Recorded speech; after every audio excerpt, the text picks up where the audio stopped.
कोई नाओ न जाने मेरा, नाओ न जाने मेरा, कोई नाओ न जाने मेरा, नाओ न जाने मेरा। कहो नानक ये तेरी वड्याई, कहो नानक ये तेरी वड्याई, नाओ न जाने मेरा, कोई नाओ न जाने मेरा, कोई नाओ न जाने मेरा, नाओ न जाने मेरा, कोई नाओ न जाने मेरा, कोई नाओ न जाने मेरा। नमस्कार दोस्तों, मैं पूरी उम्मीद करता हूं कि ये मूल ज्ञान आपको बिल्कुल स्पष्ट एक एक चीज समझ में आ रही होगी। जो विवेकी हंस है वो, जिनको नहीं समझ में आ रहा है वो अभी भी गालियां ही दे रहे हैं, बट इट डजंट मैटर, कोई फर्क नहीं पड़ता। तो कुछ लोगों की मुझे मेल्स आ रही थी, वो समझना चाहते थे कि जो विवेकी नहीं है वो, जो विवेकी हैं वो तो समझ चुके हैं जो मैं कहना चाहता था। जो मैंने पीछे गीता की ऑडियो बनाई थी, गीता का ज्ञान, वो समझ चुके हैं। लेकिन फिर भी कुछ लोगों की शंकाएं थी कि ओम तत्सत पे थोड़ा सत्संग करिए, ओम तत्सत को क्लियर करिए कि ओम तत्सत क्या चीज है। तो दोस्तों आज बात करेंगे ओम तत्सत पे कि क्या है ये ओम तत्सत।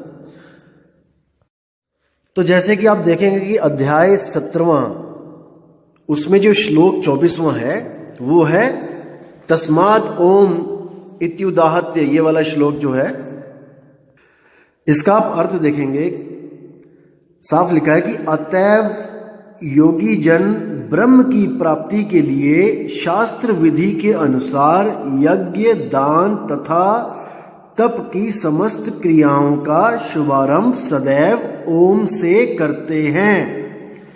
अब ओम तत्सत का जो पहला मंत्र है वो यहां पे इन्होंने क्लियर कर दिया कि कोई भी काम, कुछ भी यज्ञ, दान, जप, तप, कुछ भी स्टार्ट करना हो तो स्टार्टिंग ओम से की जाती है।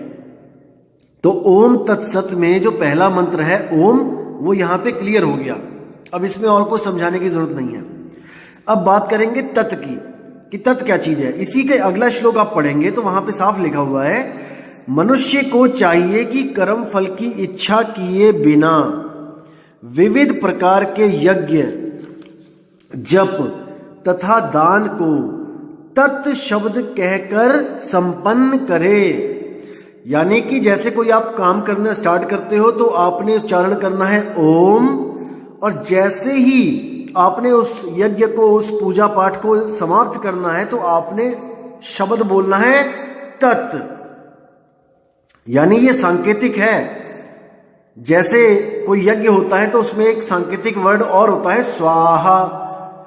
तो स्वाहा बोलते ही आपको ये नहीं बताया जाता कि आपने क्या करना है, वो सांकेतिक वर्ड है। जैसे ही पंडित जी ने बोला स्वाहा, आपने अपनी हवन सामग्री उठानी है और आपने अग्नि में डाल देनी है, उस यज्ञ में, हवन यज्ञ में डाल देनी है।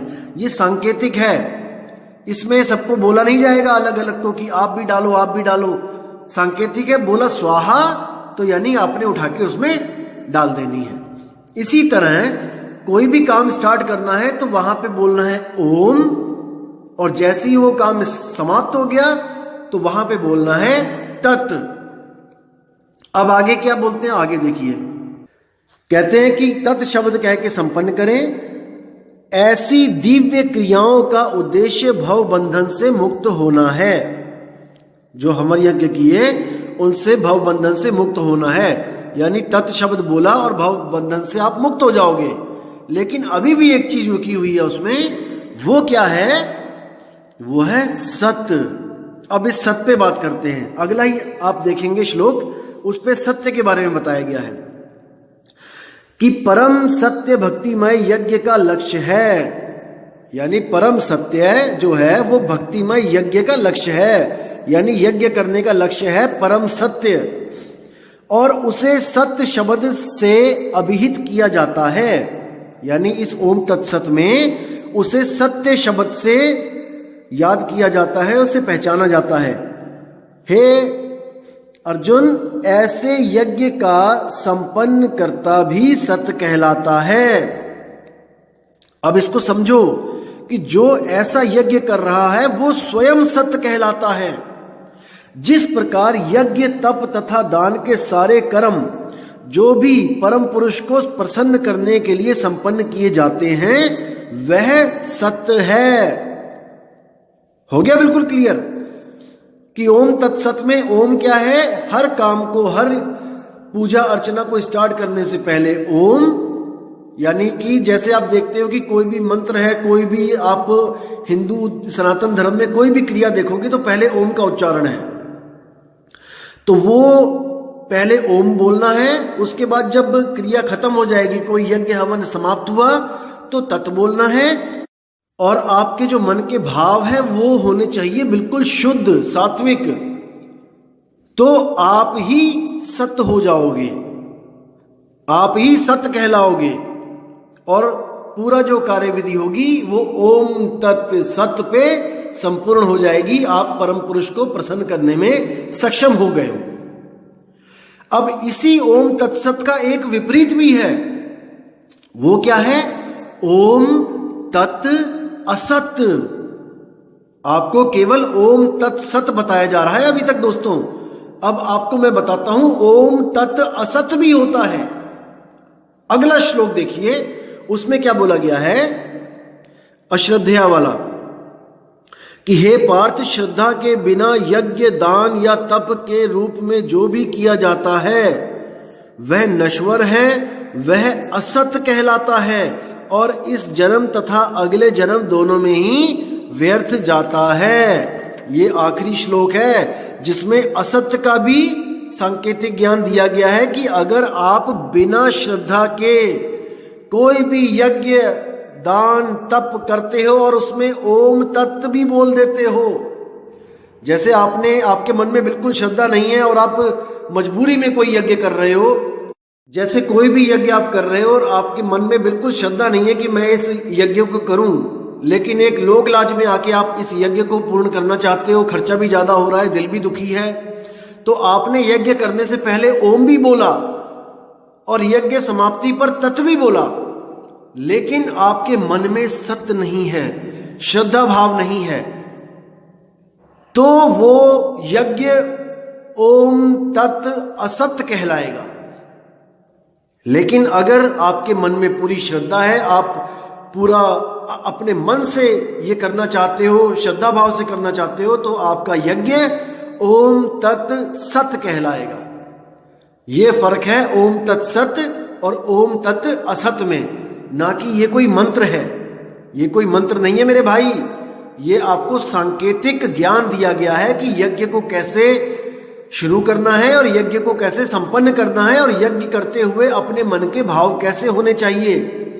लेकिन कुछ अधूरे गुरुओं ने इसको एक मंत्र बनाकर पेश किया और ओम के साथ तत्व को सोहम बना दिया, क्योंकि कई जगह आता है सोहम तत्व सार है। भाई मैं क्लियर कर देना चाहता हूं आपको कि यहां पर जो तत्व है वो एक अक्षर है, ओम तत्व। उस तत्व को कोई अलग से ना उसका कोई अर्थ निकाले। ओम तत्व और आगे क्या है? वो है सत्य। तो कुछ अज्ञानियों ने क्या किया, ओम को तो वैसा ही रहने दिया कि ओम तो है ही है, तत्व को क्या बोल दिया कि कबीर साहब कहते हैं कि सोहम तत्व सार है। भाई अरे मेरे भाई, वो सोहम तत्व ये वाला तत्व नहीं है।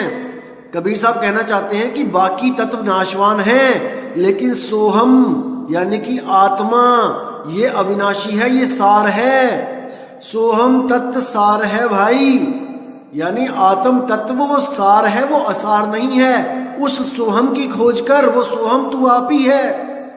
जैसे नानक साहब कहते हैं सोहम आप पछाणिए शब्द भेद पति आई। तो ये तत्व और सोहम का मैच इन्होंने करके लोगों को भ्रमित कर दिया। आगे जो सत्य है उसके लिए क्या बोलते हैं कि सत्य कबीर जपो साथ में, ओम श्वास छोड़ते हुए, और सोहम सत्य कबीर श्वास लेते हुए। ओम श्वास छोड़ते हुए, सोहम सत्य कबीर श्वास लेते हुए। तो ऐसे चलता है ये मंत्र, ओम सोहम सत्य कबीर, ओम सोहम सत्य कबीर, ओम सोहम सत्य कबीर। ये महा अज्ञान है। कबीर साहब कहते हैं मेरा नाम जपने से तुम्हारी मुक्ति नहीं हो सकती, मुझे मेरा भेद जानने से तुम्हारी मुक्ति होगी। मुख से कहे कबीर कबीर तो ना कटे काल की पीर, नाम हमारा सब जग लेता। अरे तुम मेरा नाम ही तो ले रहे हो सांसों में। नाम हमारा सब जग लेता, भेद हमारा कोई न कहता, और मेरा भेद पावेगा सोई, जाका सतगुरु पूरा होई। जो पूर्ण सतगुरु होगा, जिसको कबीर साहब ने स्वयं आके भेद दिया होगा, केवल वही जान सकता है कि साहिब कबीर का क्या भेद है। अन्यथा इस दुनिया में आपको सब भ्रमित करने वाले ही मिलेंगे। कोई आपको कहेगा कि आप तन हो, कोई आपको कहेगा कि आप मन हो, कोई आपको कहेगा कि आप चेतन सत्ता हो, परम चेतन सत्ता हो। वो कौन सी? जो ब्रह्म से पैदा हुई। देखो, ब्रह्म से जो खुद जड़ है, शून्य जो खुद जड़ है, उस जड़ में से परम चेतन सत्ता पैदा करवा रहे हैं कई लोग। हैरानी होती है कि बुद्धि गई कहां पे है। परम ज्ञानी बनने का लक्ष्य है कि दुनिया मुझे परम ज्ञानी माने, लेकिन विवेक देखिए कितना है। शून्य जो स्वयं जड़ है, उसमें से परम चेतन सत्ता को पैदा करवाया जा रहा है, और उसी को कह दिया जाता है कि वो आप हो। पहला शरीर परम चेतन शरीर आप हो। अरे कभी जड़ में से भी कभी चेतना निकली है आज तक? जो स्वयं जड़ है, जो स्वयं किसी के आधार पे चलता है, वो चेतन कैसे पैदा कर देगा? हद ही हो गई है। आध्यात्मिक मैदान में ऐसे ऐसे लोग आ गए हैं दुनिया में, और कबीर साहब से मुकाबला करने की बातें करते हैं कि वो भी कुछ नहीं है हमारे सामने। तो आप लोगों ने भ्रमित नहीं होना है मेरे भाइयों। बाल की खाल निकालना शुरू कर दो, नहीं तो कोई ना कोई लूट लेगा आपको। इसीलिए मैं कह रहा हूं कि मेरे सत्संग को कम से कम 1 साल तक सुनो, केवल सुनो। अभी कोई इच्छा प्रकट मत करो कि मैंने नाम लेना है, कि मुझे गुरुजी से जोड़ दो, कि मैंने गुरुजी के दर्शन करने हैं, सेवा करनी है। अरे करते रहना सारी उम्र पड़ी है। पहले पहचान तो कर लो कि सतगुरु और असतगुरु में फर्क क्या होता है। कहीं दोबारा किसी गलत गुरु के चक्कर में ना पड़ जाओ, क्या पता हम लोग गलत हों। इसलिए 1 साल तक हमारे ज्ञान को भी परखो। आप लोग परखते नहीं हो, और भाव में आके आप लोग किसी ना किसी गुरु को धारण कर लेते हो। यही सबसे बड़ा भरमजाल है, यही सबसे बड़ा बंधन है। हीरा सोई जानिए जो सहे घनन की चोट। अरे थोड़ा समय दो भाई, हमें भी समय दो खुद को प्रूफ करने के लिए, और आप भी समय लो हम लोग की परीक्षा लेने के लिए, हमारे ज्ञान को विवेक के द्वारा समझने के लिए कि कहीं हम झूठ तो नहीं बोल रहे हैं। इतनी जल्दी क्यों जुड़ने की करते हो आप लोग? जल्दबाजी का काम शैतान का होता है मेरे भाई। मैंने आपको पहले भी बताया कि हम लोग ने भीड़ नहीं बढ़ानी है। हम लोग कोई इलेक्शन में नहीं खड़ा होना चाहते कि हमारी वोट इतनी हो जाएगी। हमें केवल वो जिज्ञासु हंस चाहिए जो सच में सच को पाना चाहते हैं। हमने कोई वाहवाही नहीं लुटवानी अपनी कि हमारे पास इतने चेले हैं, इतने लाख हैं, इतने करोड़ हैं, इतने अरब हैं। हम केवल एक चेले में भी संतुष्ट हैं, लेकिन वो एक चेला भी ऐसा होना चाहिए जो 1 लाख के बराबर है। जैसे वाणी में आता है कि 1.25 लाख से 1 लड़ाऊं, तो वो एक चाहिए हमें जो ऐसा विवेकी हो, जो 1.25 लाख ज्ञानी भी उसका मुकाबला ना कर पाए, ज्ञान में उसको कोई भ्रमित ना कर पाए।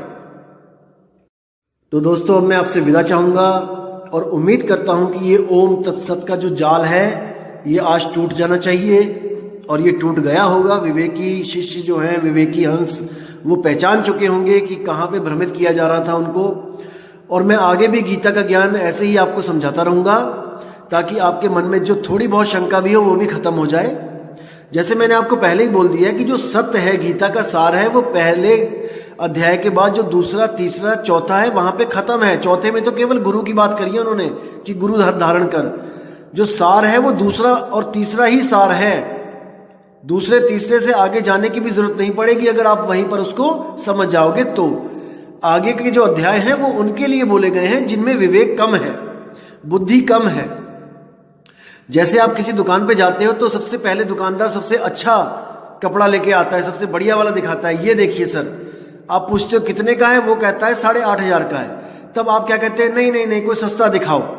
तो दोस्तों सबसे पहले सबसे अच्छा दिखाया जाता है, उसके बाद आपकी अगर उतनी हैसियत नहीं है, आप में उतना विवेक नहीं है तो आगे से आगे घटिया दिखाया जाता है और सबसे लास्ट में तो सबसे घटिया दिखाया जाता है कि भाई ये तो ले ले कम से कम।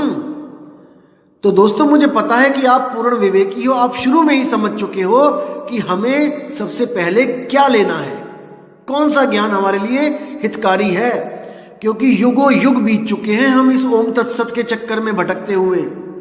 अब हमने सार को पकड़ना है।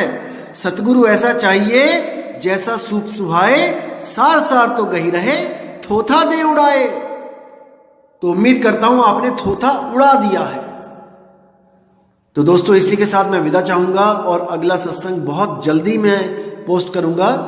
धैर्य रखें, धीरज धरें, बिल्कुल जल्दबाजी ना करें नाम लेने में, ज्ञान को अच्छी तरह समझें, फिर अपना मन बनाएं, आपका पूरा स्वागत होगा। ठीक है दोस्तों, अब मुझे विदा कीजिए।